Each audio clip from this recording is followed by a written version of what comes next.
श्री कृष्ण जन्मोत्सव की भक्ति में झूमा कुनिहार। श्रीमद्भागवत कथा में बाल लीलाओं ने भाव विभोर किए श्रद्धालु। कुनिहार से नेशन न्यूज के लिए हरजिंदर ठाकुर की रिपोर्ट।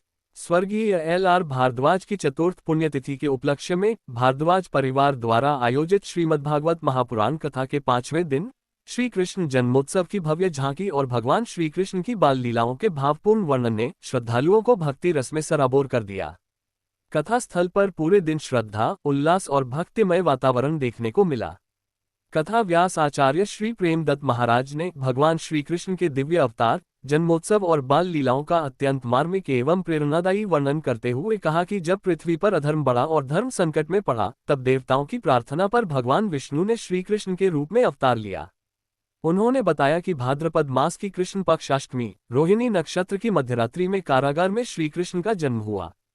इसके बाद वासुदेव जी नवजात श्री कृष्ण को सूप में लेकर मूसलाधार वर्षा के बीच गोकुल पहुंचे, जहां शेषनाग ने उनकी रक्षा की और यमुना मैया ने स्वयं मार्ग प्रदान किया। आचार्य श्री प्रेमदत्त महाराज ने पूतना वध, शकटासुर वध, माखन चोरी, कलिय नाग दमन और उखल बंधन जैसी बाल लीलाओं का भावपूर्ण वर्णन करते हुए कहा कि भगवान श्री कृष्ण की प्रत्येक लीला मानव जीवन को सत्य, प्रेम, सेवा, करुणा और निष्काम कर्म का संदेश देती है। उन्होंने श्रद्धालुओं से भगवान का सच्चे मन से स्मरण करने का आह्वान करते हुए कहा कि ईश्वर की भक्ति से जीवन के सभी संकट दूर हो जाते हैं। कथा सुनने के लिए कुनिहार सहित आसपास के गांवों से बड़ी संख्या में श्रद्धालु पहुंचे। श्री कृष्ण जन्मोत्सव के अवसर पर पूरा पंडाल जय श्री कृष्ण के जयघोष से गूंज उठा और श्रद्धालु भक्ति में भाव विभोर दिखाई दिए। कथा के उपरांत भारद्वाज परिवार की ओर से प्रतिदिन की भांति विशाल भंडारे का आयोजन किया गया, जिसमें सैकड़ों श्रद्धालुओं ने प्रसाद ग्रहण कर धर्म लाभ प्राप्त किया। इस अवसर पर श्रीमती जानकी देवी, पंकज भारद्वाज, संगीता भारद्वाज, सुनीता भारद्वाज, राकेश भारद्वाज, पूनम भारद्वाज, इंद्रपाल शर्मा, रक्षा शर्मा, अरविंद जोशी, मनमोहन शर्मा, राजीव गर्ग, मुकेश शर्मा सहित नगर के अनेक गणमान्य नागरिक उपस्थित रहे। आयोजकों ने बताया कि श्रीमद्भागवत महापुराण कथा 16 जुलाई तक प्रतिदिन जारी रहेगी, जिसमें श्रद्धालुओं से अधिक संख्या में पहुंचकर धर्म लाभ अर्जित करने की अपील की गई।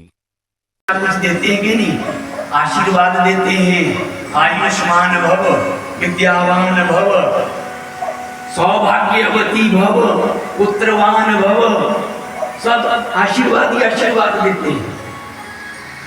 ऐसा स्वभाव होता है। पुष्प देते हैं, कुछ ना आशीर्वाद, कुछ ना दे तो सुख और शांति दे। जब सब कुछ मिला हुआ सुख शांति चाहिए तो प्रणाम करे तो पुष्प भी दे देते हैं कभी कभी। और संतों के पास में, संतों की भूमिया है ना हमारे हिमाचल प्रदेश, किसी बाबा जी के पास चले गए तो उन्हें पे असमी में पहुंच के कहीं जाकर के तो पहले तो भस्मी लेके उठा करके और भस्मी का गाड़ी तो दे ही देंगे। संतों की दी गई तपस्वी तो जो गाली भी वो भी जीव का कल्याण कर जाती है।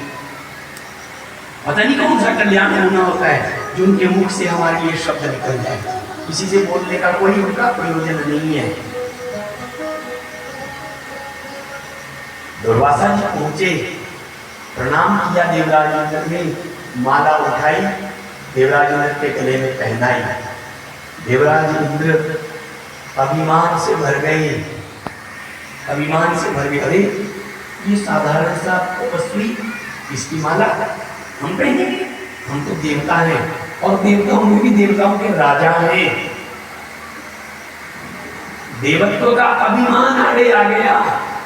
एक तपस्वी के हाथ से वैकुंठ का प्रसाद स्वीकार नहीं कर पाए देवराज इंद्र और माला को ऐरावत के मस्तक पर रख दिया। जब देवता वैकुंठ के प्रसाद की महिमा नहीं समझ पाए परीक्षित, तो एक हाथी क्या समझता है?